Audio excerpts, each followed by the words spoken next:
Hey y'all, I am so glad to be back. Stay tuned for my August and September reading wrap up.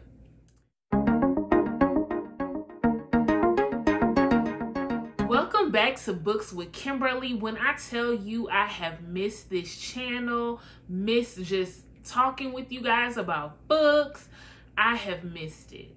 Just a little update on what's been going on with me.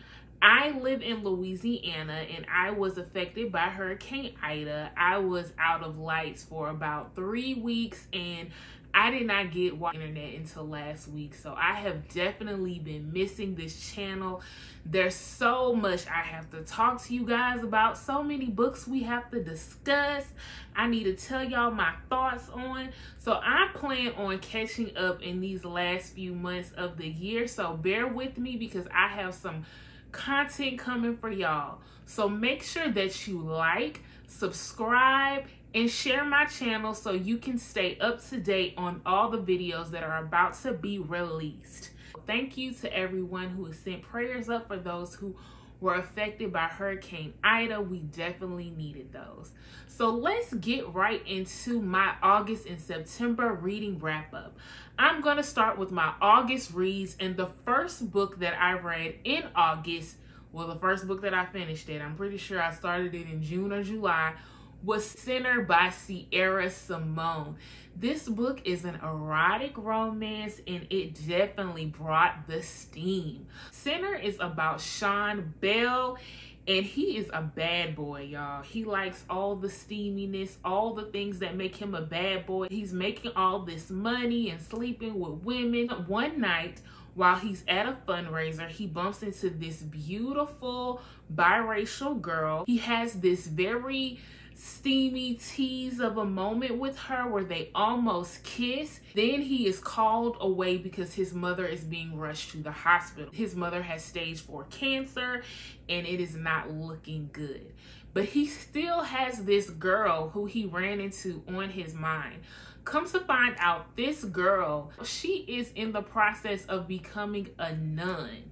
And so he's very conflicted about the moment they shared. Zenny, who is this young girl, she's in her 20s, he's in his late 30s. She finds him and gives him a proposition that before she gives her life up to Christ and becomes this nun who does not partake in any of the steamy exercises, she wants to live out those experiences with Sean Bell. And he signs up for it. This book was very interesting, I will say. Because the title of the book is Sinner, I will admit I was looking for more of a Christian Grey type book. I actually thought the 50 Shades of Grey series was pretty good. I didn't finish all the movies, but I did read all the books and I thought they were pretty entertaining. So when this book is called Sinner, you're introduced to Sean Bell, who's this rich white guy, and I'm thinking he's gonna be an exact replica of Christian Grey. He's not. I gave this book 3 stars, and I gave it those 3 stars because I didn't like how quickly he fell in love. He's teaching her new things. He cares for her. They have these family ties. But I was just still confused at how quickly his feelings for her developed. Another thing was, of course, me saying I was expecting Christian Grey. I was not expecting Christian as in Christianity. So I wasn't expecting these conversations with the head nun or these conversations with Zenny about prayer and their relationship with God. And then you flip to the next chapter and honey, they getting into some steamy scenes right at the Abbey, honey. Right at the little place where all the nuns be living and volunteering and helping the young girls out. It was going down. And I'm like, hold up now. Hold up. Y'all was just, talking about prayer. Sis, you was just praying over people and now you just, where they do that at? So it was a lot. There was a lot of good elements to this book. I just was a little weirded out by the whole, you know, heavy on Christianity and heavy on the erotica. I was like, where they do that at? But I'm actually interested in reading this first book because his brother was a priest. That's why it's called Priest. And I'm just like, now what did make the priest give up his collar? So I'm gonna have to go check out that first book. The second book I read was Happily Ever Ninja by Penny Reid. So both this book and Sinner were recommendations by Summer Reads Romance. She has her daily romance reads club on Clubhouse, and she recommended these books to me.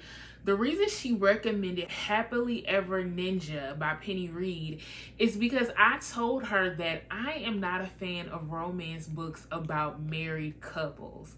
I'm just not. Like, I'm not interested in reading about their relationship is dull now, they're on the brink of breaking up and they're opening their marriage, or they're about to have a divorce and they decide to rekindle things. And it's just, that's not a subject that's really an interest of mine. I'm really into the cute meets. I like two people who've never met each other before. They bump into each other, sparks fly, chemistry, romance. Those are the kind of romance books that I grew up reading and I started off reading. But this book was actually really good. I actually enjoyed it. This book is about Fiona and Greg. They are a married couple, and Greg is a retired military man who works overseas in the oil and gas industry right now. He's working in Nigeria for an extended amount of time. He literally only comes home to visit his wife like every 4 or 5 months, and only for like 48 hours, sometimes less than that. And Fiona is a retired CIA agent, but she's at home with her 2 kids and taking care of home. And so this book, we get to know Fiona and her children, and she talks a lot about the resentment she has for her husband because he's not there on a day-to-day basis. And he says things like, I don't want my son playing soccer, but then you're not here. And she needs activities to keep the kids active. And so part of the breakdown in their communication is she starts to make these decisions because, hey, you're not here. I need to make the best decisions for my children. And so he comes home and realizes that things aren't the same, that the children don't like the same things. And there's a resentment on both sides for her not communicating things, and for him being away all the time and her having to carry the brunt of raising their children. Fast forward, we find out that he has been kidnapped by some people in Nigeria because of the whole oil and gas thing. And because Fiona used to be a CIA agent, she jumps back into her role of a spy in her CIA training, and she goes to rescue him. I give this book 3 stars. The disconnect for me with this story was it wasn't heavy on the romance, of course, because he was not there most of the time. And when they did come together, it was these little brief scenes of, you know, him being at home for a short period of time. It was the flashbacks, or it was when she was rescuing him in Nigeria. Another thing was that, sis, I like when it came to her rescuing her husband, which was like the entire second half of the book, I had to look at my phone and like look to see if I was listening to the same book, because it just became too much CIA and spy talk. And it was like this whole scheme and thought out plan of how to rescue him. And there were so many moving pieces, and Nigeria and this group of people, and these people might have him, and this ransom, and this person knows how to do this kind of technology. This person can make a story about this. And it was just, it became so much spy and CIA and secret agent talk. And all of it was going over my head. I'm like, look, I just want to know, is sis gonna file a divorce or not? Like, how they gonna get on the same page when it comes to raising their children? I ain't really care for all this CIA talk and her putting on her little black leotard and flipping all over the place. Good for you, sis, but I mean, I don't really care like that. I wanted the romance to be heavy and less of all this CIA talk that really lost me. But I still thought it was interesting, and I am very open to reading more books where the main characters are a married couple, because as I mature more, I'm more open to, you know, different tropes when it comes to romance, especially in contemporary romance where it's not so cookie cutter and they get to talk about some of these topics that are very prevalent in real relationships. The next book I read was 7 Days in June by Tia Williams. This was the last video that I posted on my channel. I did a standalone review for it. Y'all, I absolutely love this book. I gave it 5 stars. It is about Eva Mercy and Shane Hall. Both of them are writers, and they reunite after 15 plus years of being apart. And this book takes place within 7 days in June. Within this 7 days, it's a lot of reconciling because 15 years ago, the two of them met in high school, and their little friendship / relationship lasted 7 days. This book was really good. It was funny, it was sweet, it was romantic. It was everything I wanted and more out of a romance book, and it's one of the best romance books I've read in a while. The last book I read in August was a reread, and this is another book I have a standalone review for, and that is A Song of Wraiths and Ruin by Roseanne A. Brown.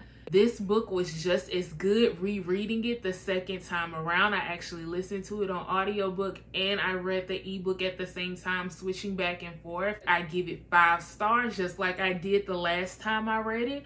A little bit about what this book is about. This is a YA fantasy book that is based off of West African folklore. So that's very interesting. We get to see black girl magic, black boy magic. And when I say magic, I mean there's really magic in this realm. This story takes place within a solstice. During this time, Princess Katrina is trying to bring back somebody who she really loves, and she has to sacrifice something, make a huge sacrifice. And so does Malik, trying to save his sister. And so both of them are fighting internal battles, external battles, and it's really good. And I cannot wait to read her second book in this. I think it's a trilogy, but it may only be 2 books. But either way, I am ready for the second one. Let's get into my September read. The first book I read in September was Their Eyes Were Watching God by Zora Neale Hurston. This book, y'all, so good. This book was published in 1937. The main character is Janie, and Janie throughout this book is married 3 times. So this book chronicles her journey through these 3 marriages and how she figures out who she is, the kind of woman she wants to be. She figures out love and life, and y'all, this book was so good. I give it 5 stars, and I definitely plan on doing a standalone review. I really enjoyed this book. It touched me in a special place, and I'm gonna let you all know in the standalone review just how much I love this book. The second book I read during the month of September was Girl Gone Viral by Alisha Ray. I read the first book in this series, which was The Right Swipe, last year, and it was about this character of this book, Katrina, her best friend Rhiannon. But Katrina is rich, honey. She is a private investor. Sis got lots of money, and I love that her character also had flaws that are very relevant to a lot of people in today's society, which she has panic attacks. And the other main character, who is her love interest, is Jazz. Jazz is the head of her security. He is an ex-war vet, and he has PTSD. So these two have their own internal battles with mental health issues. What happens in this story is while Katrina is having breakfast, she has an encounter with a stranger, this guy who she's just talking to, and somebody films that encounter and creates a whole Twitter thread about the two of them having this romance, and it goes viral. She is freaked out at the idea of people finding out who she is. So Jazz takes her to the countryside of California where he grew up, and the two of them are in a cabin, and in this cabin is where they finally let each other know how much they have been wanting each other for all these years. The sparks fly, and of course I get my romance. I give this book 4 stars. What kept me from giving it 5 was, y'all know I love my romance, so I needed it to be brought up to another level. I love the pairing of those two, and it had some really good conversations about just being vulnerable and dealing with mental health issues. But the thing was, it was so heavy on those mental health issues and heavy on Jazz and his family relationships and him dealing with his PTSD, and Katrina dealing with her panic attacks and her fears. It was so heavy on those internal conflicts and external conflicts that we often miss those beautiful, quirky, fun, romantic scenes that really make romance novels so beautiful and just a you know, a beautiful experience to read. So I was really missing that just next level of a romance novel where you fall in love with the couple. I fell in love with these individuals, but I really wanted to fall in love with them as a couple together. And I didn't get to do that because the romance just wasn't as big as I would like it to be. The last book that I read in September was Pink Slip: The Spies That Loved Her by Katrina Jackson. This book, y'all, is an erotic romance novel. I went there. So the main character of this book, I think her name might be Maya.